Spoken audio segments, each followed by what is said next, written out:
Hey, what's going on, everybody? Justin here, and in this video I want to do like a little bit of a late sort of TBR, I guess, for the month of October, and I may or may not have already finished one of my books in this little pile already today, just because I'm kind of already getting into the month of October. Probably by the time this is uploaded, October is probably going to be passing everything. But anyway, since October's already started, I didn't add quite as many books to my TBR as I normally do. And before we begin, I just want to do like a little plug, just for everyone who subscribes to my channel, so to also check out my Instagram. I'm in like kind of like a preliminary period type thing for like a really cool fitness sponsorship and stuff with supplement company, whatever. So any help and support with that would be really appreciated. So definitely go check out my Instagram. I still do a lot of bookish stuff. It's gonna be like half and half bookish stuff still, like bookstagram, and then half and half kind of like fitstagram. Don't ask me how it's gonna work because the two things don't necessarily go great together, but I think it's kind of good for both groups to be exposed to each other and whatnot. So anyways, that's my little plug for Instagram and whatnot. Hope you guys don't mind me putting that out there going forward, because I'm really excited about it, just because even though obviously all I talk about is books mostly in these videos and stuff, I do a lot of like weightlifting and fitness stuff kind of on the side, whatever that's supposed to be. But anyways, let's just go ahead and get going, and we're going to start with a fantasy book. This is going to be a buddy read with my friend Tim, and maybe also Chris over at Chris's Bookish Cauldron. Definitely go check out his channel if you haven't done so as well. We went to like a thrift, no, I guess it wasn't a thrift store, it was just like a used bookstore that just like popped up in a couple towns over from us, and we have like very limited selection on bookstores, so we take it as we can get it. And they had a bunch of like these like old vintage pulpy fantasy books, and they had 2 copies of Master of the Five Magics by Lyndon Hardy.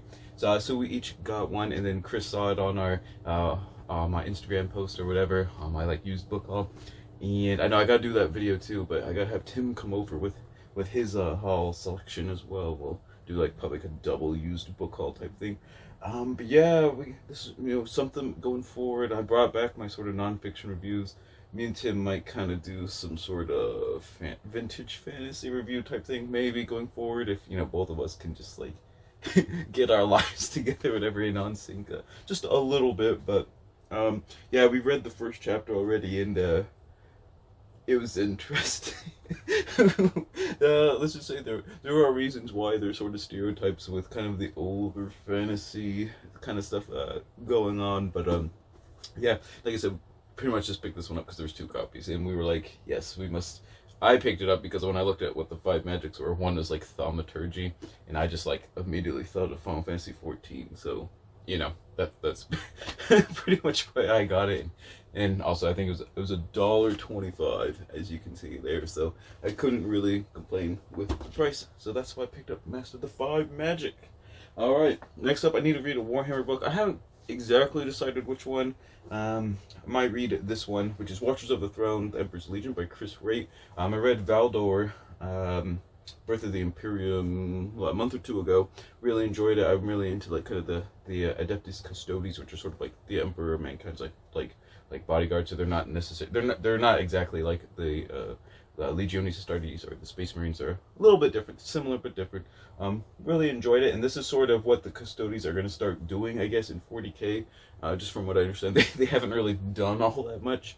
So they've been basically just guarding the Golden Throne with the Corpse Emperor. But yeah, not exactly sure where it'll go. But like I said, I've really enjoyed it. It's got a really cool cover, and I picked it up.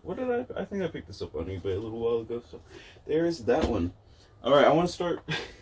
I say this, I think, in like every TBR. I really need to start reading one of these very short introduction books like every month. And I think I read 2 so far this year, or something along those lines. And I think I've already put Magna Carta over here by Nicholas Vincent. I think like a TBR from like a year ago or something. And I just never got to it. Not really sure why, but I was in the mood for like a short medieval history, and this fit the bill pretty good. Like I said, most of these very short introductions I really enjoy. Like I said, there's been a few duds in there, but not too many out of like I think the dozen or so that I've read. I think it's like 1 or 2 kind of ick ones, but overall, really pleased with the series, and I really enjoyed it a lot. So hopefully Magna Carta pans out to be really nice. introduction to the Magna Carta. Hopefully, I want to see if like the book, because the way these books usually go is they're not like just the boring kind of chronological narrative style, I guess. Even though not all of them are really histories, all of them are science and literature and all that stuff. But they usually take like kind of unique ways of perspectives of like kind of looking at it. And I kind of want to see like all the myths with Magna Carta just be like destroyed for some reason. I don't know why, but I do. All right, and I've been sent a bunch of nonfiction books for review. So we got 3 of them coming up. The first one here is Great Adaptations, Star-Nosed Moles, Electric Eels, and Other Tales of Evolution's Mystery Solved by Kenneth Catania. And as the subtitle kind of explains, it's all about sort of all these like really unique and kind of weird animals in the animal kingdom. Wow, organisms in the animal kingdom that obviously have really weird and goofy sort of either adaptations or have evolved different things. They're just, kind of like out there, and basically, how they actually function and what they're used for, and maybe how about or why they came about the way they did, and, how do those animals, just get around using them. As you can see, like the star-nosed mole, it's a pretty famous little creature. You should definitely look it up. It's got like the weird sort of like alien thing kind of going on with its nose and whatnot.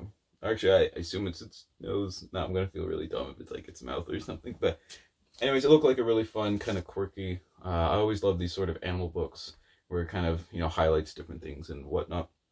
So yeah, that's why I picked up Kenneth Catania's Great Adaptations. All right, next up is Understanding Bird Behavior: An Illustrated Guide to What Birds Do and Why by Wen-Fei Tong. I really enjoy ornithology, I guess. I mean, I'm not like an ornithologist or anything, but my wife and I always like try to take photographs of birds, and I don't even want to know how much we spend on like bird food and how much like bird food we throw out like over the course of like a whole year and stuff. But we got like 3 or 4 feeders, and then on my deck I've built like a thing, like a giant just basically feeding trough just for birds and whatnot. So we just really enjoy them, and this one looked really cool. It's got tons of photographs, obviously, of different birds and whatnot. There's also a lot of illustration, like kind of like watercolor and like different illustrations and things like that. So it looks really cool, and it's kind of dealing obviously with just sort of a lot of sort of like what they do and kind of explaining, why they're doing it. Like just for example, when I flip through real fast, why different species of birds can come together and kind of mob like a bigger bird and stuff, and sort of like self-defense, stuff like that, how they kind of go about communicating with each other to go ahead and do stuff like that. So I thought it looked really cool, and I'm really glad Princeton University Press sent me this title as well. And lastly, a monster of a history book. We got Philip and Alexander, Kings and Conquerors by Adrian Goldsworthy. Goldsworthy is a pretty prominent classical popular history author. Usually he focuses on Rome, though, from what I say. I think he's got a book on Cannae. Let's see, just Roman generals. He's got a book on like Carthage, I think like Hadrian's Wall and stuff. So yeah, I think he definitely focuses more on like kind of the Roman aspect of things. And so I was kind of surprised to see Philip and Alexander, but when I did, I was like, yeah, I definitely have to try and get a hold of this bad boy, and I'm glad I did. And I'm really hoping with this one, since it's Philip and Alexander, I'm hoping a lot of the book is actually dedicated to Philip of Macedon. He really did set the stage quite well for his son. And he had more of like kind of like the rougher hand to deal with. Macedon at the time, when Philip inherited the throne, was a pretty weak, somewhat backwater kind of like state in the classical world, and he really kind of brought it to the forefront of Greek and Mediterranean affairs. And then obviously Alexander definitely capitalized pretty much on all the investments that Philip was able to make during his lifetime. So I'm really hoping Philip's not really like a prologue to Alexander in this book, since he's got like half the title to his name. Just a lot of Alexander history type books or biographies in Greek history books in general, or books on the kind of the Hellenistic world. So Philip is kind of just like like an introductory chapter, or just kind of like an anecdote, or kind of like a prologue to Alexander the Great.